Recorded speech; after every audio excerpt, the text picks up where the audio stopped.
welcome to episode 65. Thank you all for joining us. Beautiful Saturday morning. Black Hills right now. It's actually the sun is shining. There's not as much snow on the ground right now, which is okay. But once again, thanks to everybody for joining us for episode 65. It's truly beautiful out today. Excited to get everything going here, and we're gonna get moving. So, a lot of different things to discuss, and it's mainly gonna pertain to a lot of the things going around the NFL right now. It's exactly what it's gonna be about. Exactly.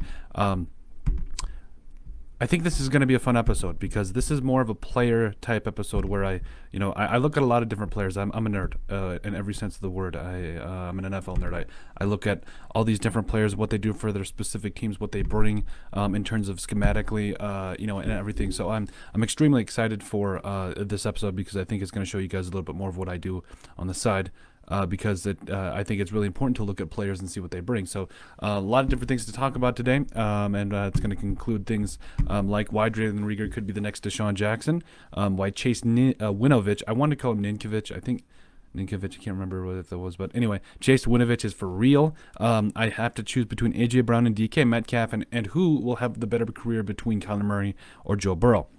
Before we do get started, though, I got to make sure I ask you guys, those of you that watch us on YouTube, to subscribe down below, leave a like and a comment. It helps people find the show, and just to let us know what we're doing right, what we're doing wrong, and let's get into this thing. So, Jalen Reagor was drafted before Justin Jefferson. Now, as a Vikings fan, at this point in time, I'm kind of loving it.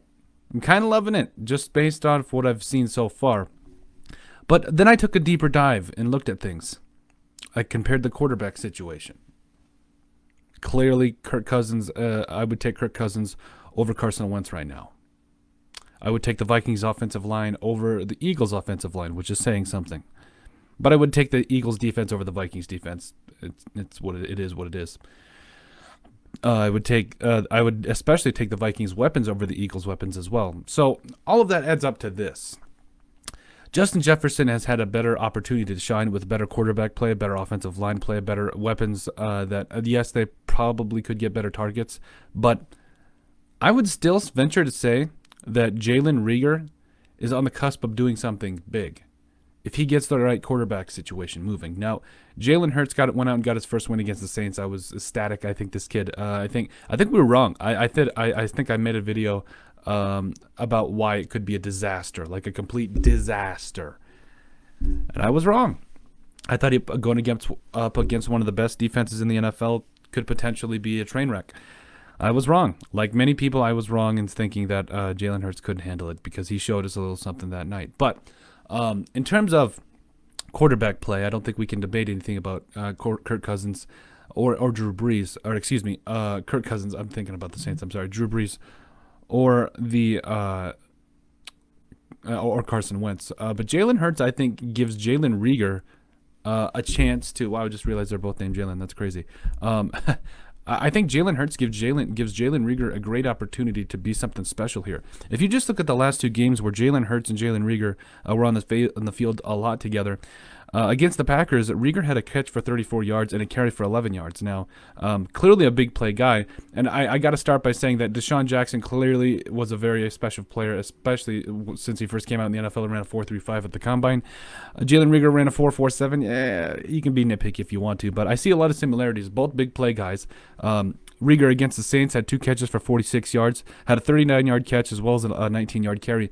You're seeing a lot of similarities. He even had a punt return for a touchdown against the Packers. You're seeing a lot of similarities in terms of what this guy can bring when he's actually on the field and when he's got a competent quarterback and a quarterback that can lead.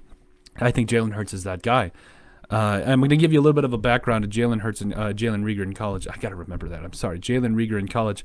His freshman year, he came out and caught 33 passes for 76 yards and 8 touchdowns. Also had 8 carries for 61 yards. And then his sophomore year, he came back, kind of exploded a little bit. Had 72 catches for 1,061 yards and 9 touchdowns. Had 13 carries. Get this. Had 13 carries for 170 yards and 2 touchdowns. A total of 1,231 yards from scrimmage and 11 touchdowns. And then his junior year, it looked like he was injured a little bit, kind of had some things going on, had 43 catches for 611 yards and 5 touchdowns. Also added 14 carries for 89 yards. He's clearly not only just a big play guy, but I think he's someone that is going to transform or could potentially really make that Eagles offense flow. If he gets the right quarterback in there. I think that if Jalen Hurts can come out and continue to play like the way he is, that offense could be something special. Now, I don't think he'll necessarily be a consistent 1,000 catch a year guy, because I think that running game of the Eagles, especially with how much Hurts likes to tuck it, I don't think he's going to be necessarily a consistent 1,000-yard guy. But I think people are writing off Jalen Reagor too fast. I think he's his first year in the NFL. You're starting to see him get a little bit more acclimated. I think you're seeing him get the ball a little bit more, get more of an opportunity, and I think you're seeing a guy that's finally coming out and showing what he can do in this league. So I think he's going to be a special player. I think that Eagle fans need to just give the man a break, because it's nothing easy. And just let him come out and let him do his thing. So we'll watch it first. Jalen Reagor could be the next Desean Jackson, and he could transform that Eagles offense. Chase Winovich is for real. Last year, I remember thinking to myself, seeing this guy with this jacked white dude with 5.5 sacks, I'm thinking, you don't see that very often. You don't see an edge rusher of his stature, 6'3", 250 pounds, come out and just start mauling people. Had 5.5 sacks last year for the Patriots defense. Now, for Bill Belichick's defense, I didn't really know what to think at first. I'm thinking, okay, he's probably a good edge defender, and he was pretty good at Michigan, and did his thing there. So, okay, we'll see what he does.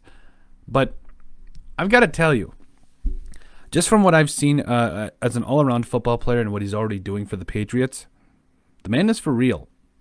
Now, he's only got 3.5 sacks this year, which, it's whatever. But the Patriots have one of the better defenses in the NFL, and he's only in his second year. And right off the bat, this guy, he's got a forced fumble, he's got a pick. He's actually getting more of a chance to start this year. But he just seems to do so much for that defense that I think he could really be something special. He's already got a 70.8 PFF grade. And if you just watch tape of the guy, he's technically sound. A little weary against the run game, which is okay. I mean, I think it's going to be rough for him to hold up against those bigger tackles, but I think he's going to be just fine in the run game. I think he's just a great overall player. I think he's going to really show why this Patriots team can really do something special. By the way, these first two things are part of our segment of where we look at younger players on teams that really are slept on, that could really do something for their teams, and I think Chase Winovich and Jalen Reagor are definitely two of those players for both the Eagles, both the Patriots and Eagles respectively. Now, I could have done Jalen Hurts for the Eagles, but it's whatever. But back to Winovich, I think he brings a lot to this defense, especially one that has kind of faced trial by fire this year. But I think that's just kind of out. That's just how it goes. Has started 8 games this year, has a total of 33 tackles. Has had a pass defense and a forced fumble. Listen. This defense has had a relatively rough time getting to the quarterback anyways, so I don't put that on Chase Winovich by any means. If you look at all across the levels of the defense, they've got some respectable corners, they've got some good linebackers, and possibly one of the greatest coaches of all time, but they've had a rough time getting to the quarterback, and Chase Winovich is a guy that as throughout starting 8 games, I mean, he's been the man. I mean, right now he's leading the team in sacks, so I mean, again, I think he's already showing why he's going to be a special player for the Patriots, and why he's also going to help that some of those mainstay players in the Patriots stay. I think he's going to be something special. I think he's something to watch out for. Now, I think once the Patriots kind of get their quarterback situation figured out, I think that could make the defense just a little bit more scary. I mean, everybody has down years. If the Patriots' down year is 500, I mean, okay, I feel like that's respectable, if not amazing, because it could be so much worse. It could be vastly worse. Trust me. I'm a Vikings fan, I know. But anywho, yeah, I think once the Patriots get their quarterback situation figured out, Cam Newton, I don't know what's going on there. I think he's still got something left in the tank, but I don't know what that is. I don't know if that's I mean, he's clearly still a running quarterback. He's already got 10 rushing touchdowns this year, which is kind of crazy. 11, excuse me. He's got 11 rushing touchdowns and 5 touchdowns through the air. Has thrown 10 picks, but I mean, he's clearly still got some of it in terms of running the football.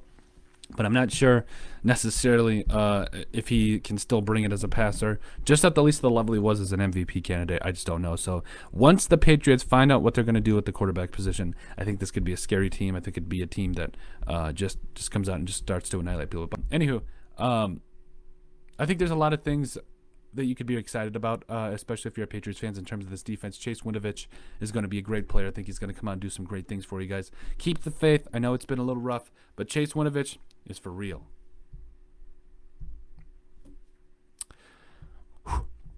A.J. Brown versus D.K. Metcalf.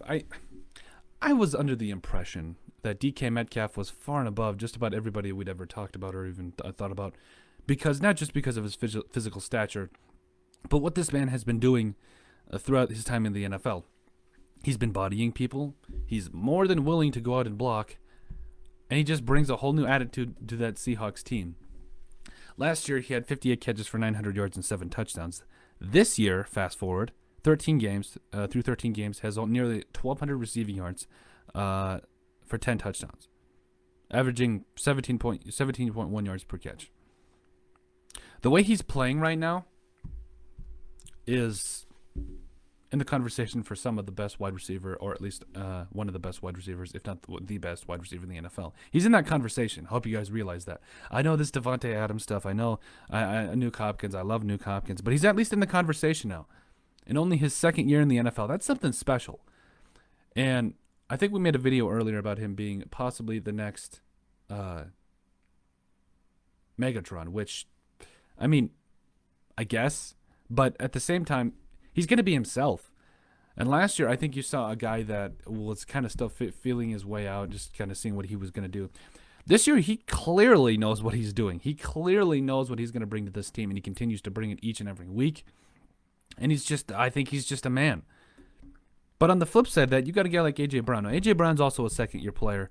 And I think he's kind of special, too. I mean, if you look at a guy that, last year averaged 20 yards per catch, had over 1,000 yards with only 50 catches, which is crazy. I get that simple math, Colton. It's 20 yards a catch. Also had 8 touchdowns. But through this year has missed 2 games, has the same number of catches, has 800 yards and 9 touchdowns. He has missed 2 games that D.K. Metcalf has played, and he only has 1 last touchdown. D.K. Metcalf, clearly one of the best wide receivers in the NFL. A.J. Brown is approaching that status. Not only that, but he's in the conversation now. Had 7 catches for 112 yards against the Jaguars. Also had a touchdown. He's played, once again, A.J. Brown has played 2 less games than D.K. Metcalf, and he has 1 less touchdown. So I think in terms of what he brings as a deep threat, he clearly is more of a deep threat, or at least in the same stratosphere as DK Metcalf. Does not have the size that DK Metcalf has. He's only 6 foot, 227. DK Metcalf's like 6'4", 230. So clearly doesn't have the size impact there, but he is still a very underrated player, and it's a shame. It's a bloody shame, because A.J. Brown has been tearing up the NFL ever since he got here, and nobody talks about it enough. Had 20 yards per catch. 20 yards per catch for a full season. Do you know how hard that is? I mean, it's just incredible. I mean, I had over 1,000 yards, and I mean, Ryan Tannehill just started to come out and ball, and A.J. Brown was a big reason for that. I truly believe A.J. Brown was a big reason as to why Ryan Tannehill came out and just started balling. So, I mean, he's just a great player, and I think that a lot of people need to realize that. Now, if I had to choose between the two, if I'm choosing from an athletic perspective, I think I'd go DK Metcalf. Because if you think about it, DK Metcalf is physically, clearly, way better of a talent. I shouldn't say way better, just a little bit better. I think he's 6'3", 6'4", 230. Clearly, he's got the size, he's got the speed, he's got the strength. He's just a man. But I would be also lying if I said I wouldn't second guess it, because A.J. Brown has been showing something in the NFL for a long time now. I think he's been showing that not only is he a top player, I think he's a top wide receiver. I think he's a top player. I think he's in that conversation of the NFL top 100. I really do, because just of what he's shown in terms of what he does after the catch, his route running, his hands. I think he's a great good player, and I think he definitely, especially with those Titans, with Derrick Henry back there running the football for him, I think it just adds another element to that passing game that really nobody can stop. So if you've got a special player like A.J. Brown on the outside that's going to catch balls from Tannehill, and if you've got a special player in the backfield like Derrick Henry, that's a tough offense to stop. I don't think, quite frankly, the Titans, the Seahawks have that to that extent. Clearly, Chris Carson is not on that level, and that's okay, because Russell Wilson is better than Ryan Tannehill, so I guess it cancels out. But if I'm going to choose between DK Metcalf and AJ Brown. Overall, I go DK Metcalf, but AJ Brown is coming. I'm talking this guy is coming faster than anybody thought. I think that he's vastly underrated, and it's a crime. There's a lot of players that's kind of what I'm doing this segment for. AJ Brown is definitely a very underrated player, and I think that people are going to start to realize very soon what he can do, especially after 2 consecutive years of having over 1,000 yards. DK Metcalf never did that. His first year in the NFL only had 900, so I think he could be something special. AJ Brown could be something special, especially after he has 2 straight 1,000-yard receiving years. So it'll be fun to watch there. Okay, let's see here. Okay, Kyler Murray or Joe Burrow? Who's going to have the better career in my mind? I think the answer for a lot of people is clear right now. I think a lot of people think that Kyler Murray, with his athleticism, the way he's throwing the football, even though people say he's running like a third grader here, which is just disrespectful. I mean, this guy has been absolutely balling this year. A fringe MVP candidate. Kyler Murray has been showing some stuff out here. And now you guys want to talk about how this man runs? Give the man some respect. He's got the Cardinals. At this point in the season, I think the Cardinals have earned the right to go to the playoffs more than the Vikings have. I said it. 23 touchdown passes against only 10 interceptions. I mean, Kirk Cousins threw that in 6 games? Come on now. Even though he's been vastly better, but that's discussion for another day. Let's say he's completing about 64% of his passes. He's going to hit 4,000 passing yards, by the way. He's at 3,722 right now. His 10 rushing touchdowns. Now, he has 115 attempts, which is borderline second string, sometimes in first team. For a lot of teams, our first string running back type of a carry load. But he's averaging 6 yards a carry, scoring 10 touchdowns on the ground. And he has his team in a prime position to go not only to the playoffs, but I think they could make a run, especially if that defense starts to figure some stuff out. If Kyler Murray can start slinging it around and running around like he is, I think this team could be something special. I really do. Now, the Bengals clearly have more to figure out. I mean, that's just a given. Everybody knows that. But Joe Burrow, I mean, you want to talk about a guy that's already coming out and balling, completing 65% of his passes now before his injury, hoping for a speedy recovery. And this is, I'm talking about a career that he comes back fully healthy, because I think he is. I think he's a workout warrior, and I think he's going to come out and show people, why he was the number one overall pick. But he's been absolutely balling this year, especially as a rookie. And given the situation he has, he's been running for his life because his offensive line is nearly non-existent, if we're being honest. But Joe Burrow, already this far in the NFL, through 10 games, has thrown 13 touchdown passes, has thrown 5 interceptions, completing 65% of his passes, nearly 2,700 yards passing. He was on pace, get this, to throw for over 4,000 yards. And I think he was clearly the only reason that the Bengals were ever in any game that they were playing. As a rookie quarterback, how many people can say that? How many people can realistically tell me that because of their rookie quarterback they were in a game? I don't think a lot of people can. I don't think a lot of teams can. 21 touchdown passes was what he was on pace for, ish. Okay? But clearly, and 8 interceptions. 21 and 8 as a rookie, that's pretty impressive. So, I mean, and 3 rushing touchdowns. Now he's not the kind of runner that Kyler Murray is, which is clear. We know that. But he's still a great player that I think especially is going to, in my mind, I'm going to say it. I think he's going to come out and have a better career than Kyler Murray. Now, it's not because of talent, because clearly Kyler Murray, I think, is one of the most talented quarterbacks in the entire NFL in terms of running the football, in terms of arm strength, arm talent. But Joe Burrow's that guy, too, when he's throwing that football, okay? But then you also have to consider how much Kyler Murray does really run the football. 115 attempts, through, 13 games? He's probably going to have 150 attempts. Can he do that for the next 10 to 12 years? I don't know. I mean, we're looking at guys like Cam Newton. Now, Cam is clearly on another level because he's had so many illegal hits against him, it's not even funny. And he's been clearly taking more of a punishment. But if we're going to sit here and say that for Cam, why can't we say it for Kyler, especially if as he goes through the years in the NFL? He's already playing at an MVP level. I've already stated that. But can his body take it? I don't know, because he runs so much. He does slide. He doesn't try to truck people, from what I've seen, that Cam Newton does, because, again, Cam Newton's more of a physical freak. So if he can slide and not take many hits, I think Kyler Murray could go down as one of the best of all time. I think he's got that, bold prediction here, Kyler Murray has that Patrick Mahomes kind of talent. In terms, not necessarily arm strength, not necessarily in the same level of his arm, but that charisma, that ability to lead a team, that spontaneous playmaking ability. He's got that ability. I clearly don't think that he's better than Patrick Mahomes. That would just be blasphemous. I'm not saying that at all. Clearly, Patrick Mahomes is clearly better, but I think he could be in at least the same conversation. I don't think he's better than him, but he could be in the conversation because I think he's more athletic than Patrick Mahomes, or he's right there. Has 10 rushing touchdowns. Patrick Mahomes doesn't have that, but I think just in terms of big playability, I think he could be Patrick Mahomes-esque, at least in that conversation. But let's say Kyler Murray does run the ball 150 times a year for the next 10 years.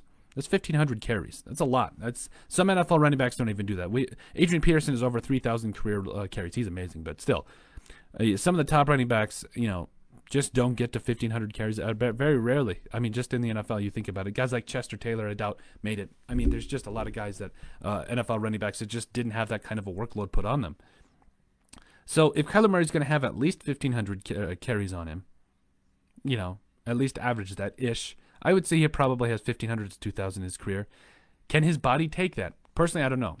I think that it's a question that the Cardinals have to ask themselves. They have to be real about it because I think it's a tough question, especially when you consider your quarterback's health. But I do hope he stays healthy because I think he could be something very special in this league. But if I'm going to just decide right now, I think Joe Burrow could have, if he comes back from his injury 100%, and if the Bengals get him some offensive line help, I think he could have a brighter career than Kyler Murray, just as a pure passer. Not as a runner or a big play guy, but I think as a pure passer, Joe Burrow could come out and absolutely annihilate any competition. Doesn't matter. I think just charisma he has as well. He's a natural leader. I mean, Joe Burrow's in every sense of the word a natural leader. Won a big national title last year. And I think this is a guy that not only is he a franchise quarterback that a team can build around, but I definitely think that Joe Burrow is going to be a great player moving forward for the Bengals. And I think he's going to be the better overall player as in terms of quarterback play for his career. I really do believe that instead of Kyler Murray. Now, I think Kyler Murray is going to have a very respectable career, but I don't think that he's going to be on the level of Joe Burrow when it's all said and done because Joe Burrow's just got it. I can't explain. You just look at him, he's going to be something special. So once again, I appreciate all of you guys for joining me this morning. It's been absolutely fun. So fun to discuss everything. This episode will be on iTunes. We put it up on iTunes every single Saturday just before we put it up on YouTube. So if you guys want to listen to that there first, go right ahead. We also ask that you guys subscribe on YouTube as well. Make sure you guys also leave a like, leave a comment as well. And just Ryan's watching right now. I appreciate you, Ryan. You're gonna hate me though, Ryan. I said that. I believe you'll watch it. Hopefully you watch it. But anyway, anywho, I appreciate you guys for all joining us. Go out and have a great Saturday. Take it easy and spend some time with family. Watch some football on Sunday.